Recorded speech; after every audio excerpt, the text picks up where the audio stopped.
Yes, love's a secret weapon. Yeah! Hi, I'm Donna Loren. And I'm Dr. Adam Gerace. And you are listening to Love's a Secret Weapon podcast. Well, Love's a Secret Weapon community, welcome back. And we're so pleased to be joined by a man who has had parallel but complementary careers as a musician and recording artist, alongside his work as a master piano technician for some of the world's most revered artists. He's now written a fabulous book called Tuned In, Memoirs of a Piano Man, about these careers and his own personal story of how through loss and pain we can tune into our own life's purpose and find meaning. Jim Wilson, what a pleasure. Welcome. What a pleasure to be here. And Adam, pleasure to meet you. And hello, Donna. And we have a special visitor. My feline friend is roaming around here in the background, and she might be joining in too. So it's a great book for humans, and also a great book for cats, just so you know. What an endorsement. Two paws up, she says. I love it. Perfect. What's her name? Yes, indeed. What's her name? Her name is Maxie. She's Maxie the Wonder Cat. She taught herself to do parkour and does flips, and she's just a constant source of amusement for us. Okay, but Jim, does she do arpeggios? Well, let's see. Let's give it a go. Mm-hmm. Anything can happen when we're recording. Anything can happen, yes. So thank you so much for reading the book. So yes, thank you for letting us know about the book. And of course, we met, it must have been between 2010 and 2014 when you tuned my 1877 Steinway in Beverly Glen Canyon. Yes. That's how we met. That's how we met. And I just remember what a wonderful, vibrant spirit. And I always just enjoyed conversations with you. You are such a wonderful human being. And it really comes through when everything you do. You're such a sweet soul. Well, that's why we started this podcast, Jim, is because love is my favorite 4-letter word. And that's what we're all about. And and the three of us coming together even magnifies and amplifies our love, sending that out to the universe and all the hearts that are opening, which is just magnificent. And they're opening up to your beautiful story. And would you give us the honor of reading your introductory beautiful chapter that's gonna blow everybody's mind? Okay, just to set this up a tiny bit. So this book is something I began in the pandemic, and I picked one of the highlights of my life, which you'll hear about in just a second, and then I thought what a great way to intro this book is to start with this moment and then kind of work backwards from there, going, how in the hell does an insecure West Texas kid end up sitting on the same piano bench as Paul McCartney, singing Beatle songs, et cetera, et cetera. So, and funny enough that you would make this request, and you're the first, by the way. I love this. See if I can get both screens. There we go. Because we're recording an audiobook version of Tuned In. And fantastic. And I will tell you, my goodness, because I left some blood on the page. It's more than just a bunch of celebrity stories of, hanging out with Paul McCartney and Elton John and Phil Collins and Dan Fogelberg and Carole King. It is those things, but as I began writing this, you got to leave some blood on the page. And the memoirs that really connect with me are the ones where they are willing to be vulnerable and to open up and reveal their humanity. So I just started opening a vein and letting it pour. So it's been a really heavy experience doing this, recording the audiobook. I'm just emotionally spent at the end of each day, but I think it's going to be really, really good. And I'm so excited. That'll be the big announcement. This is actually the very first time I've mentioned it anywhere. Oh, So fantastic. you got Sweetheart, to, may I interrupt you just before you begin your beautiful oration? yes, And that is that, you know, from everything I'm experiencing and learning in life, that what you've taken on to express yourself, opening your heart to your life, the dark, the light, all the experiences, and facing the shadows. It to me, that takes so much courage, yeah, and the energy that it takes to deal with that makes space for the new. And yeah. today is a new moon. Today is June the 6th. It's a new moon in Gemini, which is about communication, collaboration, and new beginnings. Okay. So just I commend you, I applaud you Hmm. for having the courage to go into these shadows, go into the light, and share it with all. It gives other people the courage to do the same. Yeah. Well, that's it. I really want my stories to be of service to people. And yes, I want people to be amused by some of these incredible stories that I've been given this extraordinary, um, rocket ship built for one and have these one-off experiences.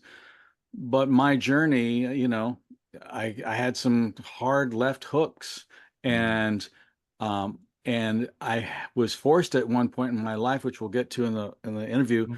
to reevaluate my whole mission. Is this it? Is that everything you wanted to do? Just to be a big, cool, hotshot celebrity piano guy?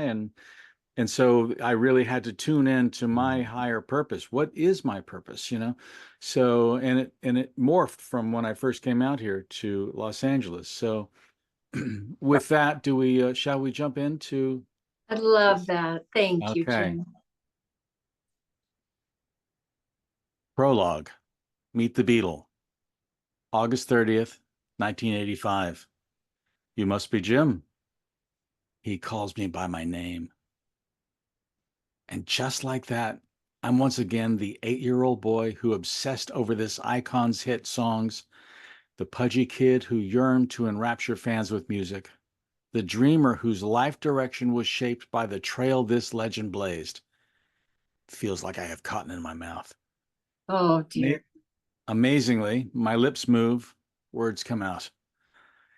And I'm guessing you must be, I want to say, Paul? He laughs.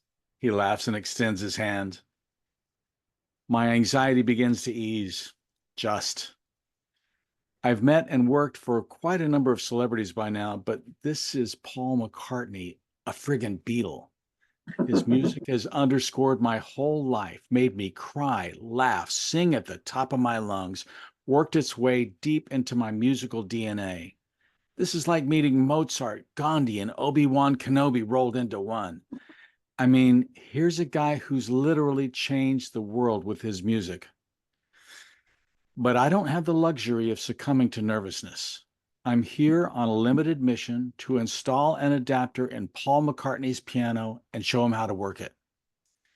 Thankfully, I can speak with assuredness about the adapter installation. I even suggest ways I could improve the touch and tone of his Hamburg Steinway B grand piano. Have I overstepped my bounds? But he smiles. Have at it, he says.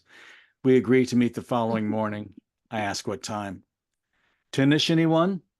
He gives a grin and his iconic raised eyebrow. That a figure from the musical version of Mount Rushmore enjoys a corny dad joke puts me further at ease. Alone in his studio, I hit pause for a second to take in where I am. Hog Hill Mill, an 18th century windmill overlooking the English Channel that Paul's converted into his personal recording studio. Scanning the room, I see the usual trappings: amps, guitars, microphones, an ISO booth where vocals are recorded, rows of console tape with mixer markings stuck on the wall. But this isn't just any studio. It's the Santa's workshop where one of the most extraordinary musical geniuses of our time transforms the ideas in his head into reality. I sneak a closer look at the dozen drawings taped to the wall. Puzzled by these peculiar pictographs, I squint my eyes and try to decipher the first one. I slowly realize this is Paul's clever way to represent his vision of each song's mix. Each graphic is a roadmap of sorts, using different shapes drawn with felt pens to depict the positioning of each element in the mix. A red circle in the middle represents the vocal. 2 green ovals to either side represent the stereo guitars. A black rectangle at the bottom symbolizes the bass. I take in the row of guitars.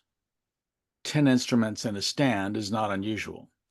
I've seen as many in countless LA studios. But these guitars, one in particular has a distinctive shape that stops me in my tracks.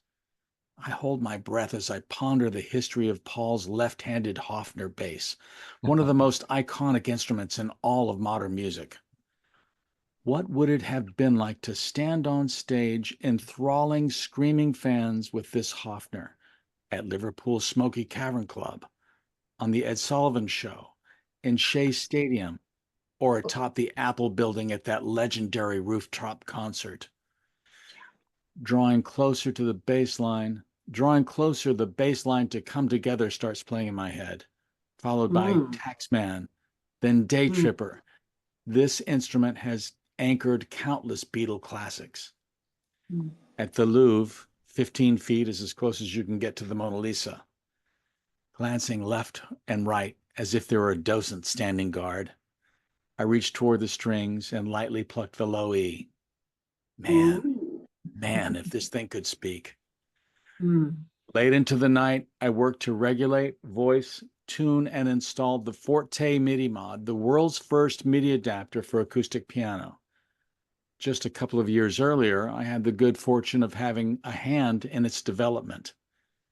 Bartolomeo Cristofori's pianoforte was fashioned from its meek predecessor, the clavichord, 300 years ago. Now, for the first time, it could connect to the new world of electronics via our adapter. Wow. Yeah.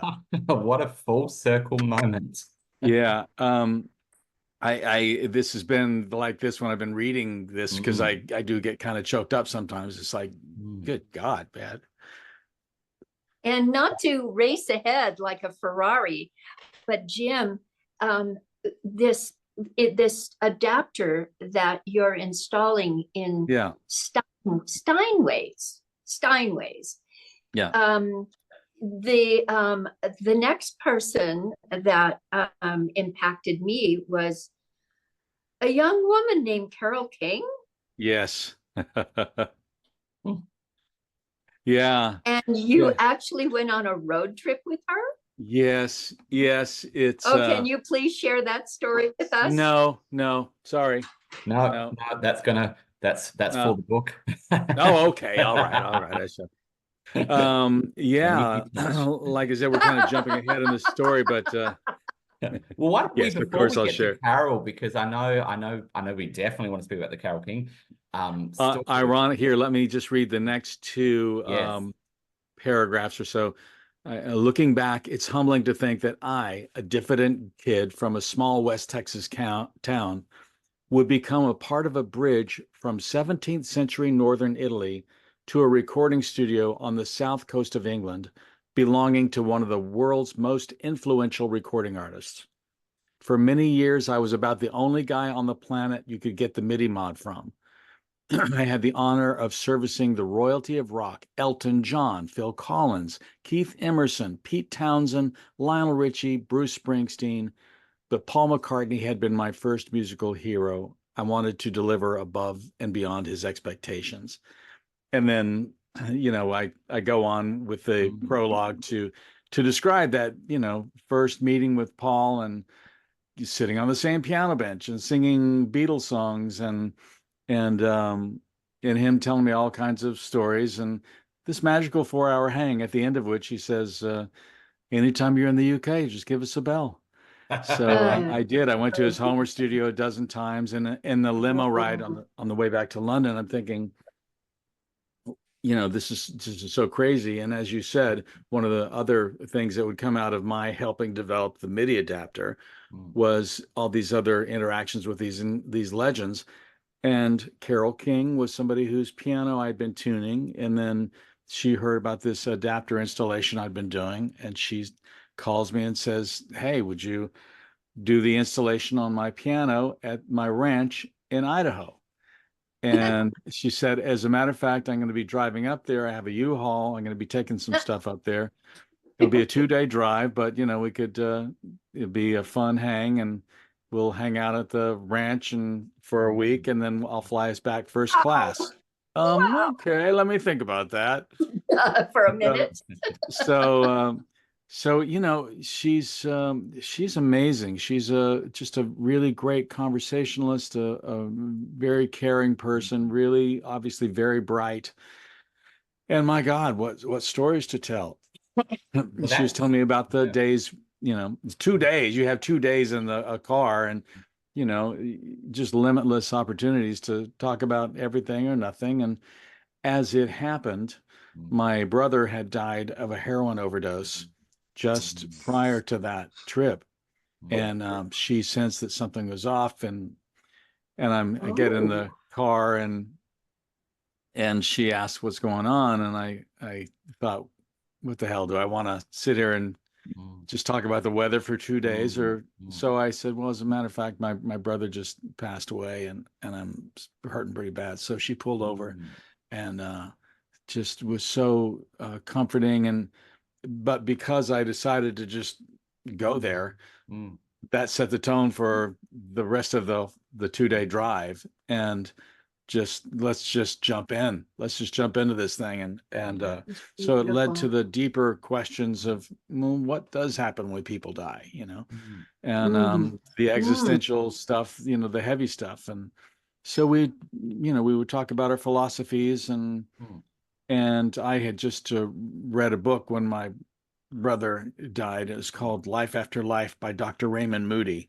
And the beauty of that book is that it was able to hot wire and circumvent all of my skepticism, because it's not religion, it's not philosophy, it's not theology, it's not some man at a podium telling you what to think.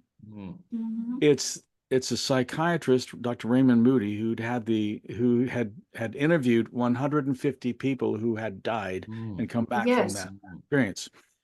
And the commonality of their experiences was enough, like I said, to hotwire my skeptical brain, and to jump into just right into, I could see this, it resonated with me that, people would typically kind of go out of their body and look down on the crash scene or the hospital bed or whatever. They had some kind of omniscience, and they could tell what was being said or thought by people, and they recalled everything, even after they were flatlined and there was no brain activity whatsoever. And then they were greeted by friends and family who had gone before, and then they were kind of taken away into this dark tunnel, and there's a light at the end of the tunnel. And they all talked about their experience of what that light was. Okay, so when they do eventually come back, because it's not their time, they are describing that experience of the infinite in finite terms, and what our rational mind uses through its 5 senses.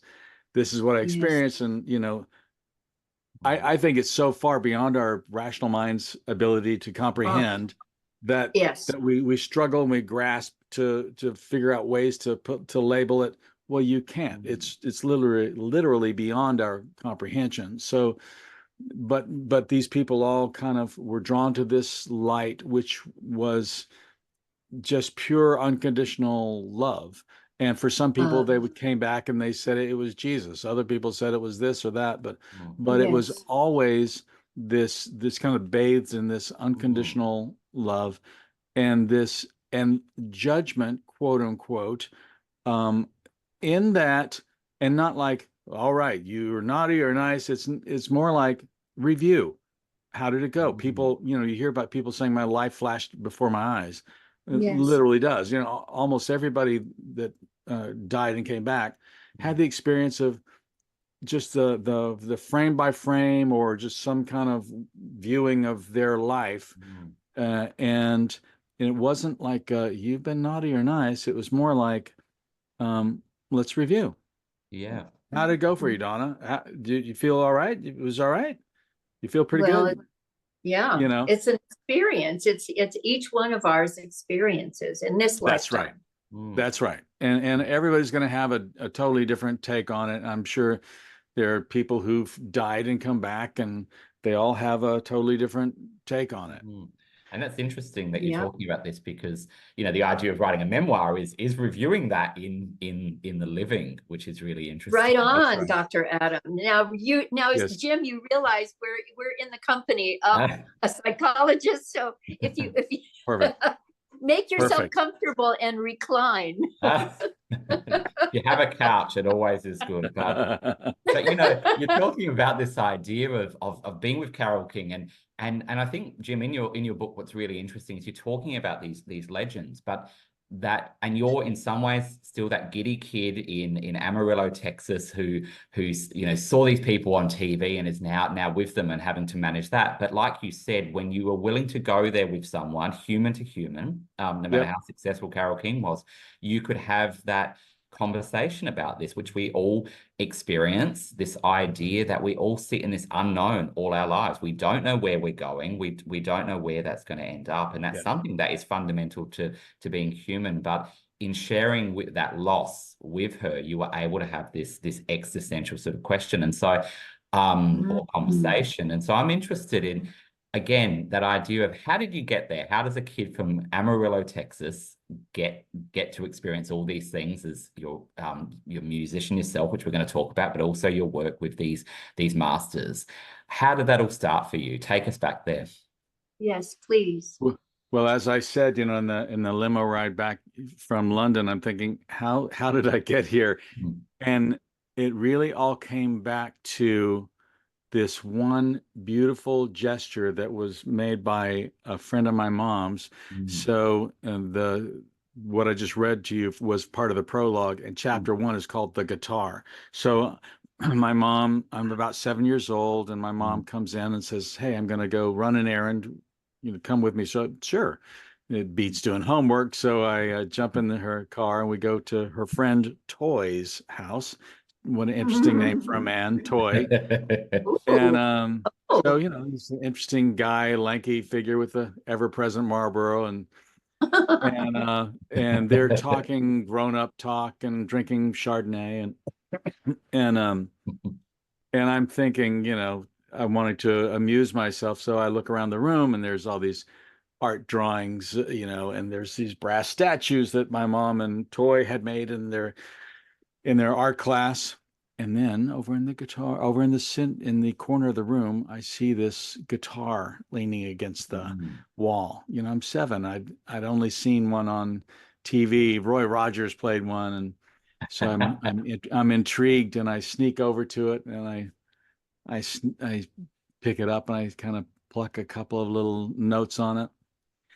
And when we were leaving, Toy says, hey, I saw you plucking around on that guitar. Did you like it?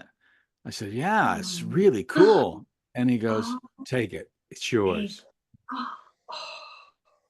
And that just changed everything. And those 4 words, they changed the direction of my life, and because I could now discover music on my own terms. And piano, I just thought, if music is about these stupid dots and sticks on a printed page, I don't want anything to do with it. But now I could discover it as a right-brained kid, to listen and kind of pluck around and figure out, chords, etc. So now it gave me an identity. I'm now the musician, and I was a kid struggling to fit in, and I felt kind of out of place, and I felt like a vagrant looking through a window at things that were for people of privilege, not for me, people, worthy people. But when I went home and plunked around on that guitar, I felt cool. So finally, I had something that gave me pleasure, that I could identify with, and I could improve. And the more, the better I got at it, the better I felt about myself, the more self-esteem I built. And so it really was that. And in my book, I have the running theme of the power of one, I call it. How one moment, one gesture, one chance encounter can change the direction of your whole life.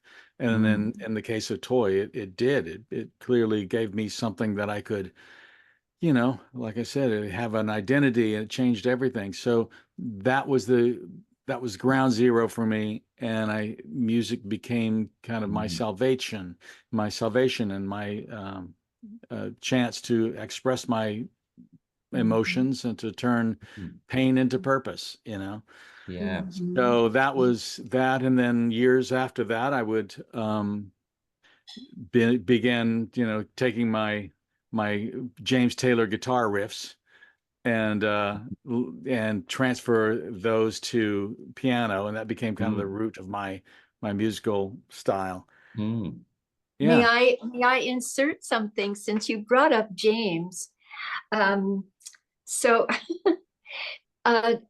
little known, in the 70s, I was married to a record producer who was producing James. Oh my, who is that?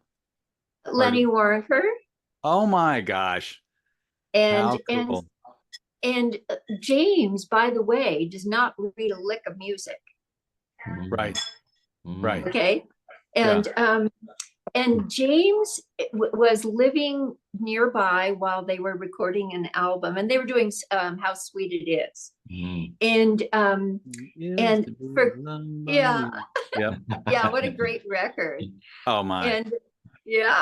And we'll insert your music as well as some complimentary music throughout our conversation as well. Sure. Yes. And lo and behold, Christmas came, and got a knock on the door, and opened the door, and there's James and Carly and Russ Titleman and his lady friend at the time singing Christmas carols. Oh my gosh. Wow, that's pretty amazing. Well, I too kind of had a little bit of a full circle James Taylor moment. And I do talk about this in the book, where in the middle of the pandemic, I got an email from Arlo Guthrie, one of my childhood another heroes. One of Lenny's artists. Yeah, that's so amazing. Lenny produced City of New Orleans. Oh my gosh. Wow. You're there too. You've been at ground zero. It's pretty amazing. We have a lot of connection, really. We have a really good connection and a wonderful catalyst to bring us together. Perfect.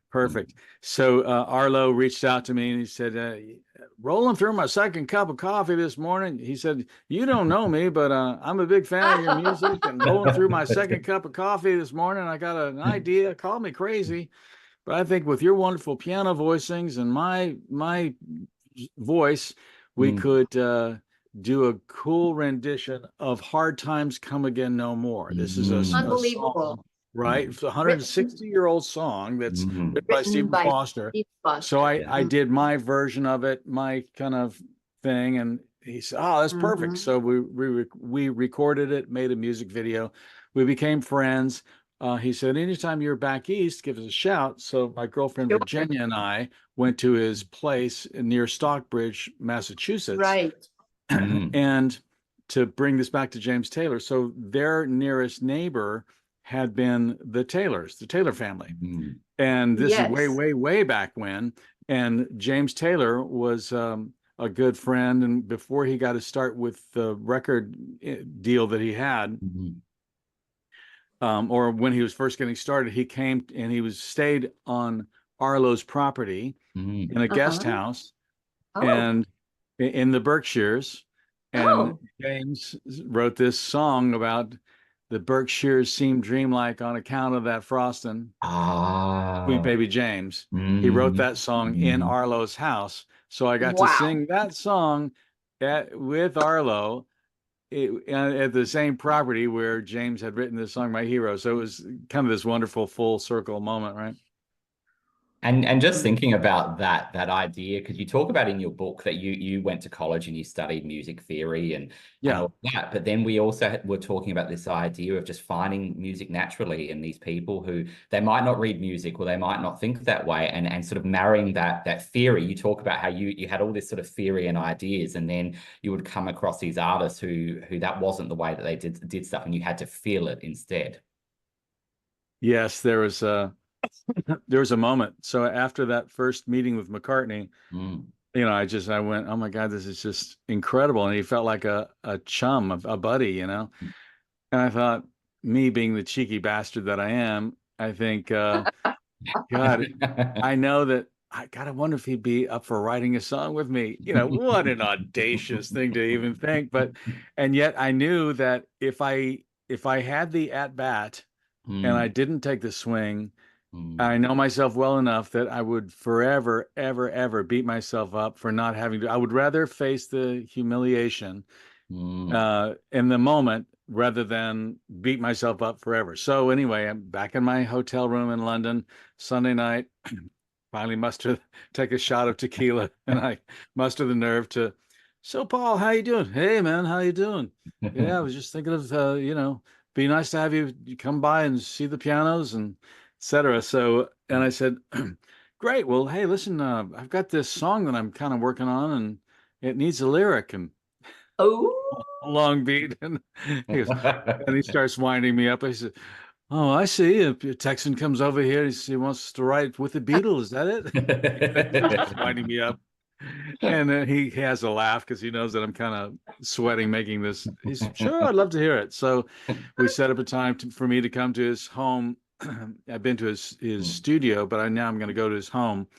It's all on the south coast of England. So I arrive, bright and early, and have tea and bickies with him and Linda, and Mm. yeah, and we laid out this house, and he talked about the design of his house and how he had the concept himself, and Mm. I just sat down with some circles and rectangles and sort of made this whole thing up. It's just so genius. After a nice little chat, he goes, "Right then, let's go hear your song." Mm. So we go into his music room. It's like the fingers are kind of going, "Okay, pal, this is it. This is what you asked for. So just be here." Mm. And I just kind of mustered the courage, and I broke out into this song idea and sang it. And I didn't have the lyrics, but I had the melody. So I just kind of sang a couple of dummy words, dummy lyrics, we call them here and there. I'll be here tomorrow was one of them. Mm. Oh no, that's nice. It's nice. Play it again. So I play it again, and he jumps in on the chorus with this oh, that he's just heard, and he does this perfect harmony throughout. And as he's singing, you're going, "This is really happening. Yeah. Just be here. Just roll with it." And so it was really incredible. And the song, coming back to your question earlier, Adam, was the song had a bit of a modulation in the middle. Mm. Mm. It goes from the key of C, and then, to use music theory parlance, I did a 2-5-1, and I went up into E flat, and then I went, mm. D minor 7 to over G, 2-5-1 back down to C. And I said, so how'd you like the modulation?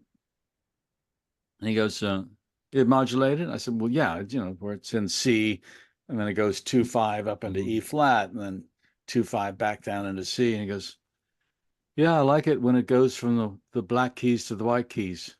Yes, of And course. I looked at him, waiting for the elbow and the ribs. It's like, oh, wait a minute. No, this guy changed the world with his music, and that's how he thinks of a modulation.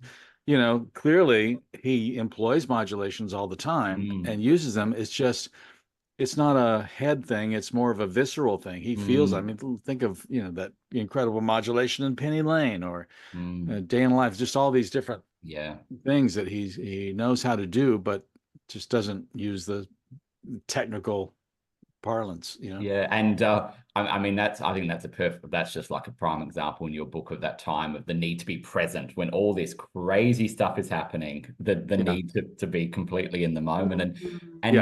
And Donna, you could probably speak to this because I know we've spoken about it before, but you know, your process of connecting with music. Can you talk us about that? Or perhaps you want to go all the way back because Jim was starting, you know, when he was a child with that guitar. And, you know, you on a swing, a tire swing, which you've told our listeners before, of connecting with some music at a time that perhaps your family life was quite chaotic and similar to what Jim speaks about in his book about a divorce. So, yeah, Donna, what's your thoughts on that? All of that. Oh, I totally align with, you know, feeling. And I did have, you know, a little bit of training, just a tiny bit of training, just to know the basic scale, and but never to be classically trained or you know, I can put up a sheet music and follow the chords and maybe pick out a note here or there, but it's not essential. It's more about feeling, and when you hear something and it touches your heart, and it stays, it just goes in deep, but I have to also say that I also think that the greats, going back to Beethoven and Mozart, that what they heard, don't you think, Jim? You know, it's like the divine energy that comes through, and you're the lucky recipient. And whether you're 4 years old or it doesn't really matter, you know, it's like you were chosen to be the one to manifest it. And, you know, and it's just an amazing experience when you have that flowing, whatever creativity you have flowing through you. It's never claimed to be yours, right? Right. Where does it come from? I mean, that's an ongoing question. Where exactly does it come from? I do tell the story in my book about my very first album.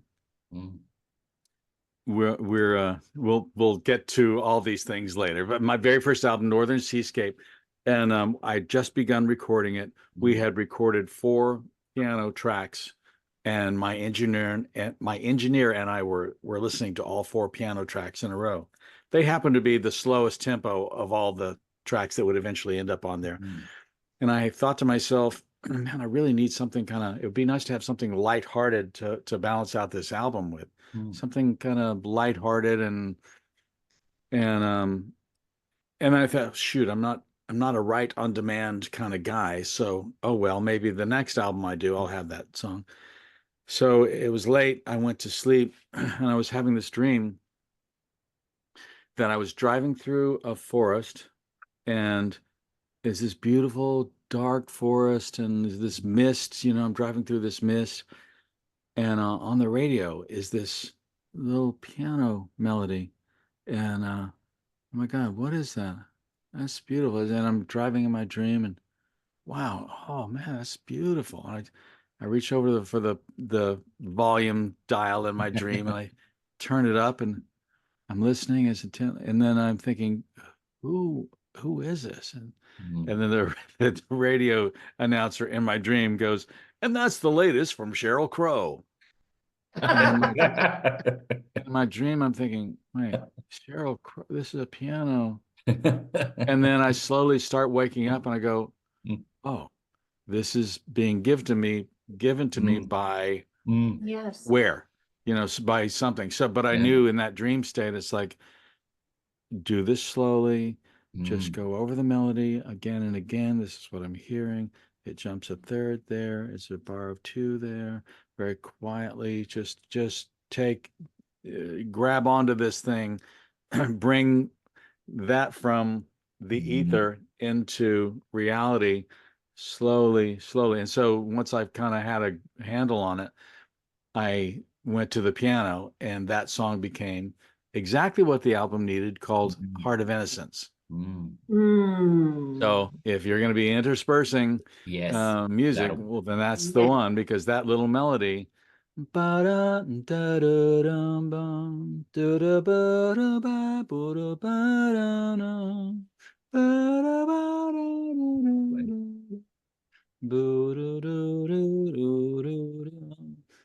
little piece is what I heard, and that I evolved that, and how could I keep, working on that theme? But that's the thing that came to me in a dream. And so, okay, was that in my subconscious? Did where does that come from? Is it from other worlds? Who knows, man? But that's the beauty of music, is that it's just so amorphous, and it's so it's ethereal, and so many artists talk about that, don't they? And they allow that idea of, I don't know where it comes from, but when it does come, you've just got to be receptive for it. Right. That's right. Dylan is the classic, example of that. He never claims to have written anything, Yeah. But may I also bring up the idea that when someone is in that incredible creative space, that they receive this beautiful information and then be able to, actualize it. Somebody that you worked with for many, many years, Burt Bacharach, you knew for decades, he was so stylized. And that's an interesting angle, that so many musicians that get the information, but somehow it's very identifiable that it's theirs. They put their signature on it. And Burt Bacharach is definitely one of those. He is, and you're absolutely right, man. He's a one-off in the whole lexicon of musicians and composers, and those melodies is like, my goodness, they're just uniquely Burt Bacharach, and those songs are just phenomenal. And I love telling this story. It's not in the book, so you've got an exclusive here. Alert the media. This is so he passed, I guess, about a year ago. Well, about two years before he passed, he's already like a 90-year-old man. He hears me. He's been a tuning client for like 35 years, and I've got to know him quite well. And he's a lovely, lovely man. And he came to respect and appreciate my musicality. And he gave me some really lovely blurbs about my music. And and he would play me stuff from time to time. But this one, he's 90 years old, and he hears me in the living room, and he comes down. Hey, Jim, how you doing? He's really frail by this time. I'm doing great, Bert. Great to see you. How are you, my friend? Hey, you want to hear something new? And I'm thinking, my God, to be that lit up still at 90, the very thing that lit you up when you were a 14-year-old boy, whatever his story is, when you're 12, when you hear something on the radio and go, boom, that's it. That's what I want to do. To be that lit up at 90. So he sat down and he played me this thing. He could barely kind of warble it out. And if you listen, if you'd have heard that at that moment, you think, okay, I guess that's a song. But then a recording was made of that with, a proper, in a studio with a great singer singing it. And it's incredible. My God, this guy is, like I said, to be that lit up at 90 by the same pilot light that you were as a teen, so amazing. And to find something to do, Paul Simon, same thing. Paul Simon, still at it, man. You can't turn it off. You can't turn it off. And I know that, my former husband was involved when Paul was in a kind of dry spell for, I think, almost 5 years. He's like, I can't, a song is not coming after all the major songs that he wrote. And I think one thing led to another. 50 Ways to Leave Your Lover was like the psychiatrist's recommendation. Well, write a song of 50 Ways to Leave Your Lover or something like that. And, oh my God. And then he went off to Africa, to do Graceland. But Wow. Isn't that But amazing? yeah, I Amazing. mean, I think that, you know, you and I will will probably, I don't know, be blessed to recline on the keys. You never know. Mm. That's not a terrible way to go. I guess just No, put not me in at my all. Yamaha C7 and lower the whole thing down in the ground. I'm just thinking Well, there's a I want to. beautiful, I was going to say, sorry, there's a beautiful old cinema here that the guy plays the organ before the movie starts, and he Oh, Oh, lowers it nice. to the floor, and I Old was just school. getting the picture of that. Yeah. yeah. Right, not a bad way to go. And Jim, you know, when you were talking about that idea of Burt Bacharach finding something at 12, 14, whatever age it was, and that was what he was going to do. We're talking about your two sort of parallel careers, your career as a musician, and it's very you know, you've done great albums and you've gotten great reviews and you've won awards for this, but then we're also talking about your work as a piano tuner. Now, take us back early on. So you're starting off, you're in college, you're around that age, and you're starting to think music might be it. Tell us about that. How did that start? What were you doing? Who were you performing with? And then, of course, it segues into this parallel career as a piano tuner. And Yeah. also, before you begin, sweetheart, what about the transition from your love of guitar to then piano? Yes. Well, like I said, guitar was something that I could relate to on my own terms and not, you know, be stuck I by see. with these stupid dots and sticks on a page. And Mm. and I do regret, I do wish I could read music, but I really can't. It's very laborious for me. Mm. People always assume that I can, but so my stepfather did the one magnanimous gesture that he ever did my whole life, which was to give me an upright piano. So I'm 19, moved out of Oh, his house, Mm. and I think as kind of probably as a consolation prize of saying thank you for leaving me, you reprobate hippie, you. He said he took me down to Tolzien's Music and said, "Here, pick out any one of these." And he took me to the room with the old clunker uprights. And there was this old Fisher upright for $150. So we had that uh-huh. moved into my little apartment. I started taking my James Taylor riffs and transferring them to piano. And then, okay, and then I can get that. And here's this chord. And, you know, I just do love the way a piano is laid out, where you've got 10 voices. You know, you can play so much, you know, a bass in the left hand, et cetera, et cetera. So, and then once I started finding my way on piano, then I started composing a little bit on piano. And like I said, the original dream was the original dream for moving to Los Angeles was to be a hit songwriter. That's I kind of my big hero at the time, and still is Jackson Brown.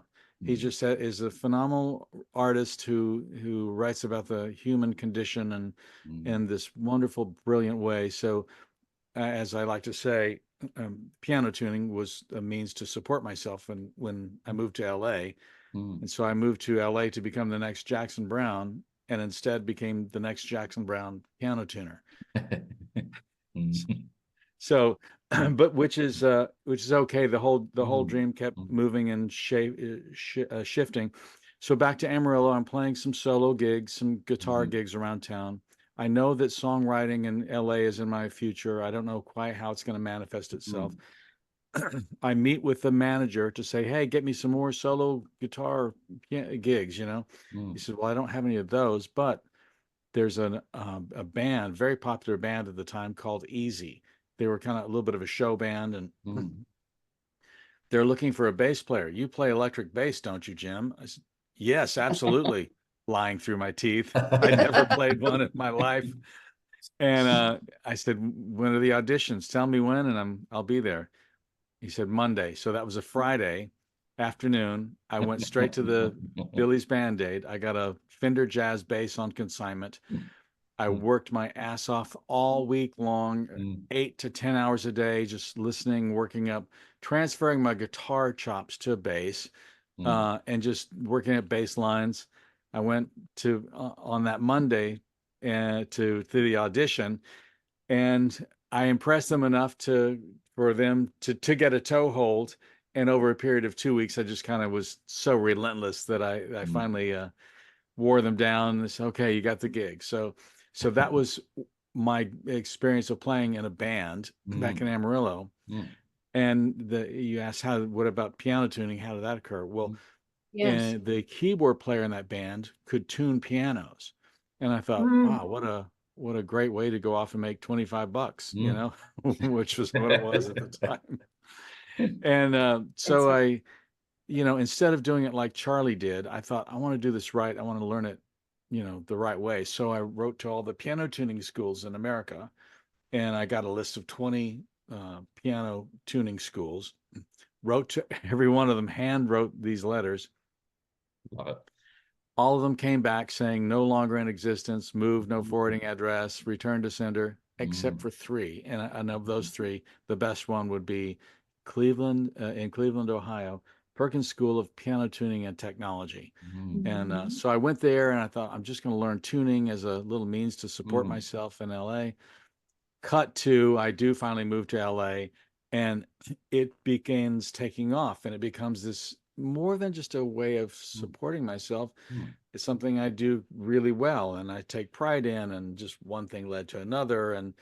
And within just weeks of arriving in LA, I'm already tuning for Chick Corea, who is a legendary jazz pianist, and which led to Janis Ian and Seals and Crofts and Supertramp and a lot of recording studios, and it just kind of kept growing and growing. And then here's another of those power of one moments.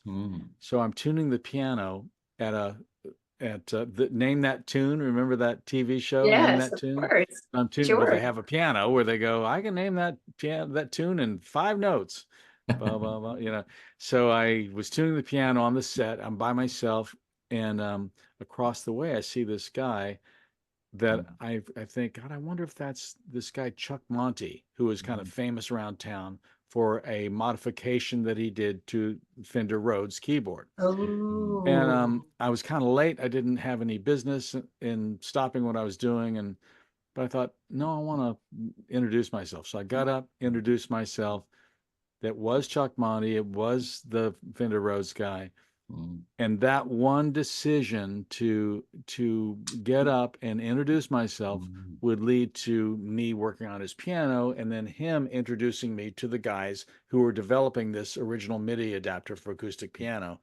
And I became the guy, you know, on the planet when MIDI was first taking off. I was pretty much the only guy on the planet you could get this MIDI adapter from.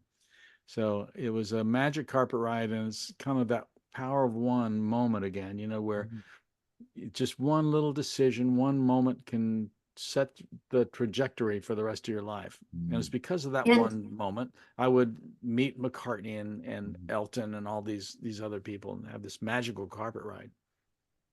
Is there one song that we can exemplify the use of the MIDI mod? Well, let's see. I guess the first one that kind of broke through, it was used a lot. So in the sound that you're talking about is, so it's an adapter that goes underneath the keys.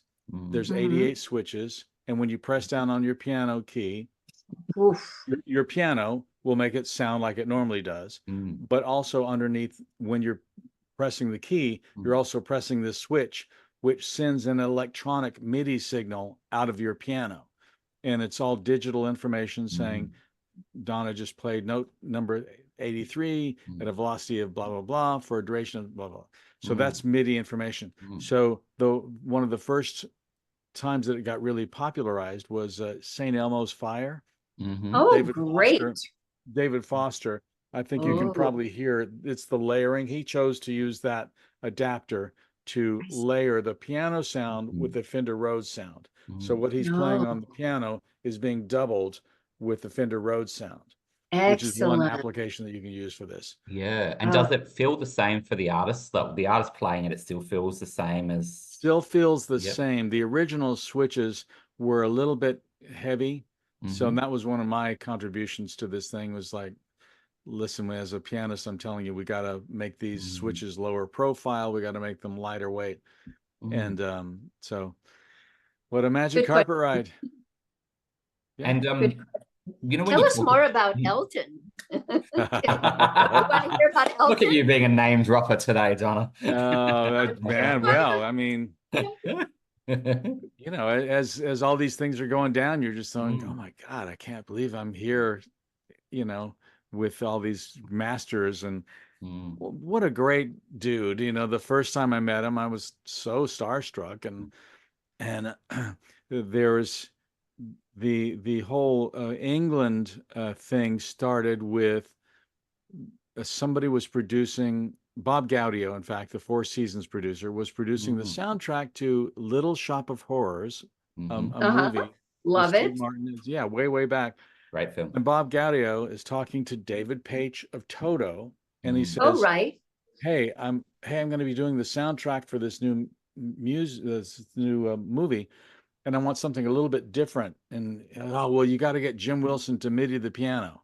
So Oh, that led to them flying me to the UK to install a MIDI adapter for the piano that was going to be used on the Little Shop of Horrors soundtrack. oh. The ironic thing is that when you listen to the Little Shop of Horrors soundtrack, you can barely hear the piano. That's true. So, but that's what led me to the UK, and I'm thinking, well, as long as I'm going there, why don't I shake the trees? So I called David Foster, who had worked with McCartney, and he of course he wanted to be the guy to tell him about the hippest new thing, you know, for his piano. And then I called somebody else who knew the roadie for Elton John, etc. And then so it was in that first meeting of Elton. It was in the 1985, 86. I'm over there at his home studio and do work on pianos, and there he comes around the corner to say hello. And he was late to the limo was going to pick him up to whisk him off to Heathrow to come to LA to record That's What Friends Are For. Yeah, so that's the era that it was. But anyways, it was really great to meet him, and you know, he's larger than life. Some of these guys are just there's meeting celebrities, and then there's meeting Elton John. Meeting a Beatle is about the most intimidating thing. I'm telling you, it's especially for any of us who kind of grew up and that music's in our DNA. And you know, when you see that person, it's just so profound. Because their music has shaped you. It just impacted me from childhood, you know. So it's like meeting Gandhi, or like I said, you know. Is that Incredible. Donna, is that different for you? Because of course you were one of those artists on Shindig and around those people, but you were also one of those people. Has there ever been that moment for you where you met someone like that and it was just like, wow, this is, or was it because you were so involved in it from such a young age that that's not quite the way that myself or Jim might experience it? You would have a different experience? Well, my dear doc. What's that, Donna? My dear doctor. Yeah, my dear yes. Dr. Adam. He always asks these marvelous, very deep questions. Oh, don't worry, I've got plenty more today. Don't you worry. Well, you know, there is the hardwiring that I have of, you know, who my self-worth is based on what other people think of me. That's the faulty OS operating system. It's faulty wiring, but it is what it is. It's like, you know, and just I accept that that's kind of how I'm wired, but you have to rise above that. No, my value is not based on what other people think of me. My value is based on what who I believe myself to be, and you know, I'm the person who determines the narrative. But regardless, there is that wiring. So when the celebrities are bigger than life people, and you know, so there is kind of that thing of I'm little old Jimmy, and then they're big, you know, but if you can get into that zone of just interacting with them as another person, then things start moving and conversations start happening, and it's there's certainly a lesson to be had there. I think that what you do and what my experience was and is, and yours as well, my dear doctor, is that we are all contributing whatever, you know, comes from within us. And when you're interacting, that's basically what you just want to be at your best. You want to be centered, you want to be balanced, and you want to be as open as you can and as present as you can, so that you can give all that you have. And in that moment, you know, in the moment of the experience is not when you feel that someone is, you know, let's say more iconic or something like that. But stepping back and reflecting is when you're like, oh my God, I was just on the same stage with Ray Charles. How did that happen? You know? You just do what you can to like be in the moment. And as I said in my book, part of the trick. But my dear Jim, what I would like to do, I mean, we've talked a lot about your career, but I recall when you said you're talking about the pain that you experienced, and on this podcast, you know, a lot of people in a more modified way do bare their soul a bit, so that we can feel like we're all together in the same soup, and that we're all, you know, we all have the desire to heal and relate. So could you please explain the pain that you were feeling? Yeah. Well, as I said, my book is about the fun celebrity interactions, but really the meat of the book for me is part 3, and the profound thing of my closest friend, dying of a heart attack at the age of 37. And that shattered me. My brother had died 10 years prior, and that, of course, shattered me. But I don't know, he was dabbling in drugs, and maybe you could see that one coming. But my friend Claude was my North Star. My friend Claude we used to do mastermind sessions and talk about our dreams and support each other. And we'd work out every Monday, Wednesday, and Friday. And he had this dream of, you know, he was going to be, he was already a really successful songwriter with hits by Celine Dion and, you know, and a bunch of other people. It's like, man, just watch this guy, ladies and gentlemen, watch. This is how it's done. This is how you manifest a dream. Just stand back and watch. And he had this dream of of being married. He was going to be married and have, you know, his home life, and he could visualize. We both read Chuck Diguan, creative visualization book, and we would visualize certain things for ourselves. He could see his little kid coming in and tugging him on the sleeve. Daddy, come make pancakes for me. So he got that nuanced with his dream. I thought, ladies and gentlemen, watch and learn how this is how it's done. And then he died of a heart attack at the age of 37. And it took that, Donna and Adam, to grab me by the shirt collar and just go, no, you idiot. There's not a limitless reserve of tomorrows. Get on with your dreams. So I had this kind of thing where if you are clear enough in your intention, and there is truth to that, you know, you want to have clarity in your intention, and the more clear you are with what it is that you're working toward, then the better chance that you'll have of manifesting. But it took that, and it just shattered all those beliefs. It's like, oh my God. So it was that made me just the crushing pain of losing a dear friend like that, but also it was like a hand grenade thrown into the bunker of where all my core beliefs are held. It's like, so I realized, man, you've got to get on with this. You had this dream of creating art, and didn't you want to be something more than just this celebrity piano tuner guy? And that's when I had to stop and rethink my dream. Well, this whole singer-songwriter thing wasn't really, I was pushing a rock up against up a hill, and it wasn't really resonating for me anymore. And what was, I was trying to bring my cat up here who wanted to come up. Right, I've What got was my resonating dog for Lucy me here as well, so don't worry. It's funny. She's just to the right.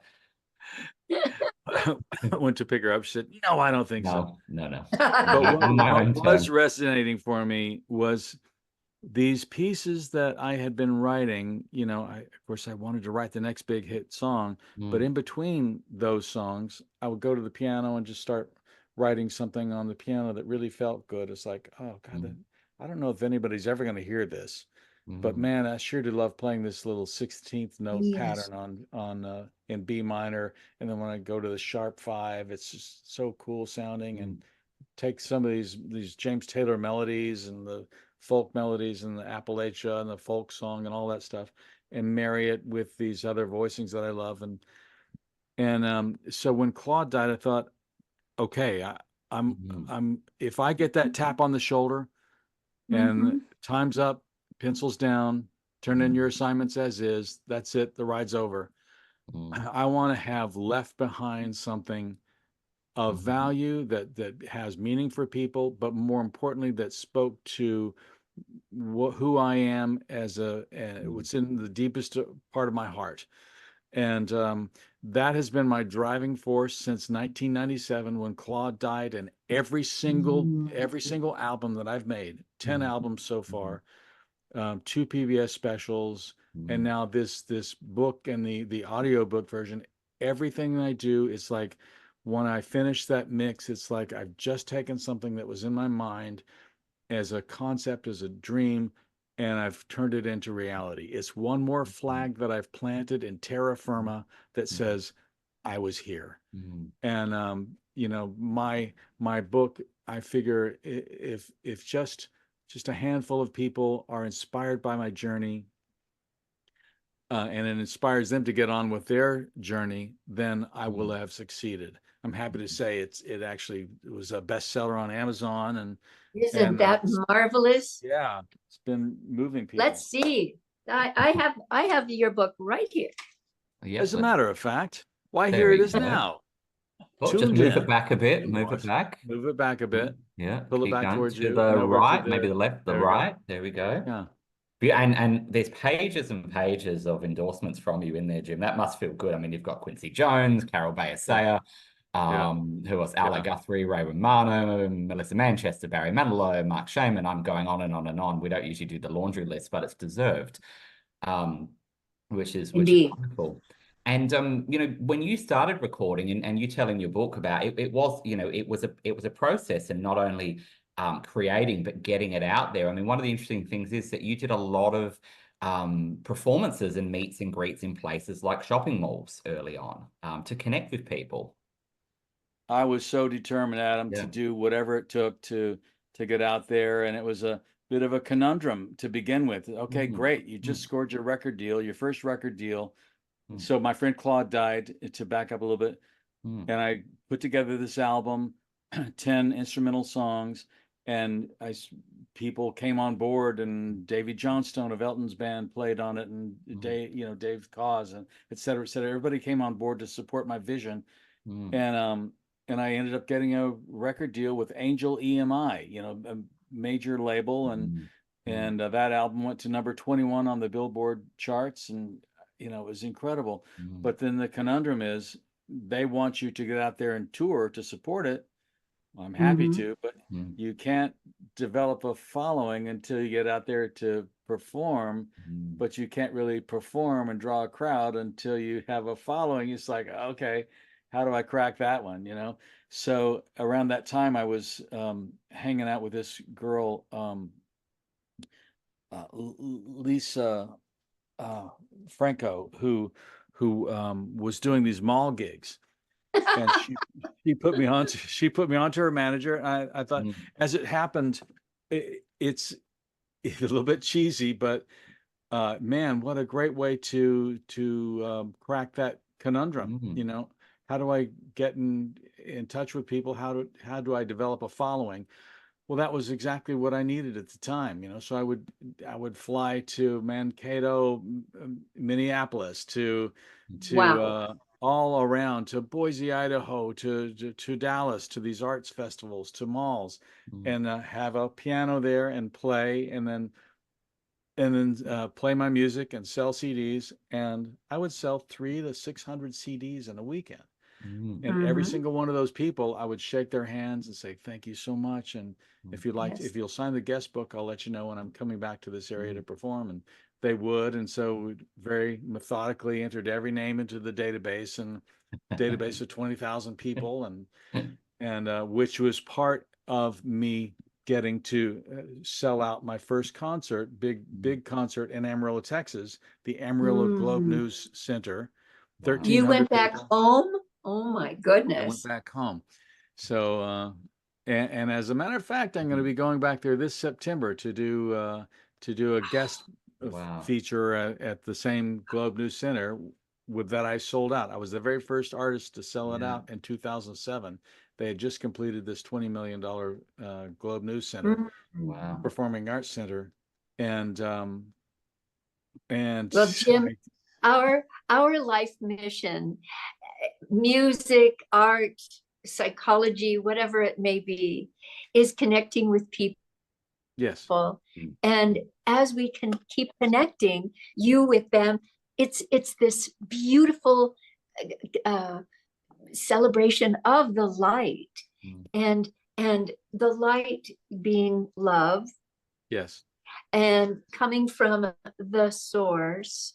yes, I always feel that that is the most valuable contribution and time that we can contribute to our beautiful planet, yes. which needs so much healing. And you put your music out there and you ship the energy, and everyone in that audience has a little bit more of a heart opening, then we're on our way. I have a quote for you that I have little doubt that you're going to love, Donna, because it ties in exactly to what you just said. And it's from Sean Colvin. And the line goes, may we all find salvation in professions that heal. Your true road to salvation is doing something that's making a contribution to other people's lives. Doesn't mean that everybody has to be a successful singer, songwriter, an artist, or whatever it is that you're doing. Tap into that part of it that's you're helping your mankind, you're helping your fellow man. May we all find salvation in professions that heal. Heal in whatever way you do your of service to other people. And it may not look. And I'm gonna. Oh, sorry, Doctor. Oh. I want to expand that just a little bit more, because I feel that wherever we are physically, when we are coming from our hearts, that on a cellular, molecular level, that it could be someone, in Monaco or Morocco or or anywhere in the world that has their heart ready to receive, and they feel that energy, and that connects us all. Yes, it's very miraculous. It is very miraculous, and I think you'll appreciate this little nugget. It's also in my book.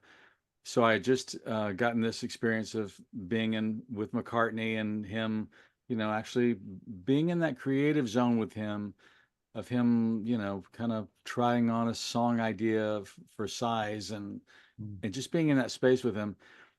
I liken it to, there's a thing called Shaktapa, and it's when you are in the presence of an enlightened master, a guru, whatever, and they are vibrating at a much higher level, and there's that part of you that is capable of vibrating at that level suddenly awakens, and it's as if somebody took a tuning fork and you hit that tuning fork, and then suddenly another tuning fork of the same frequency starts vibrating across the room.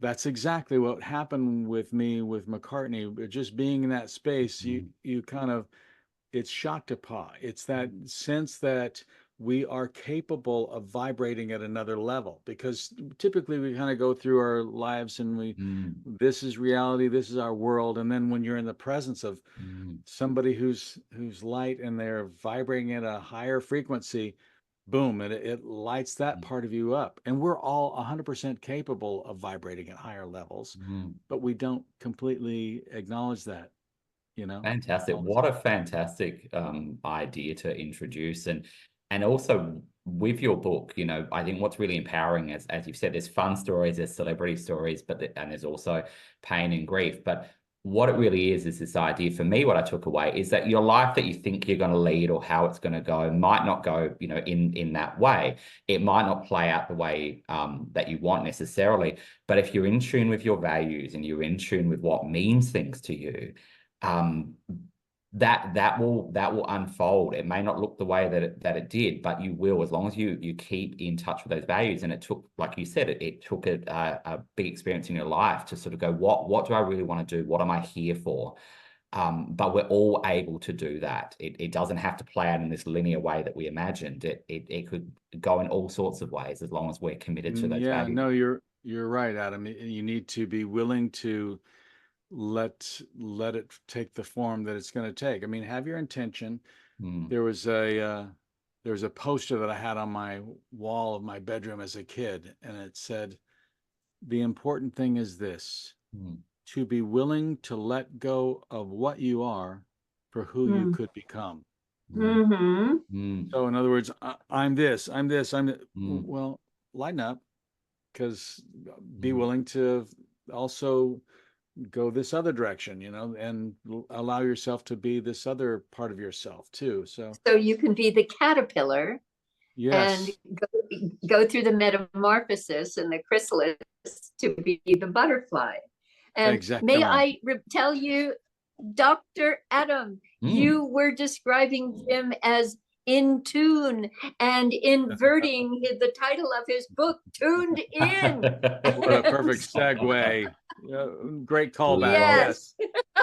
And I want to So, say, Donna, I Jim, want to add something. Just sorry, Donna, just before you do, I just want to say that you often talk about that idea of the one voice and to trust it. And I know we're spoken about Gloria Steinem and so on. And it sounds like when, Jim, you're talking, even as a child, you didn't quite know necessarily, you know, you knew there was something greater, there was something bigger, there was something that you had to tune into.